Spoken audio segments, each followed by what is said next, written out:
Homemade Kite. My assistant over here is going to be flying the kite, and I am going to be telling you how to make the kite.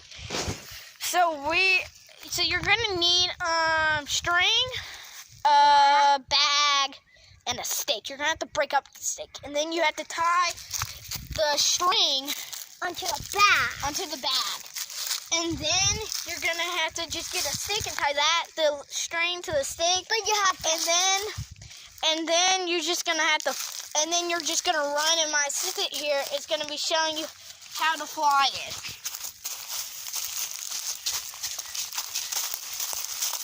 See how she has all the air? That's good. That's what you want to have, all that air. But when she drops it, see how it's kind of flattening? You don't want that to happen. You want to have it all air, but she's going to run fast, and she has all that air. But when the wind's blowing, that's bad. If the wind isn't blowing, we can't really get it to get all puffed up. That's mainly all you really need to get a kite, to make a homemade kite.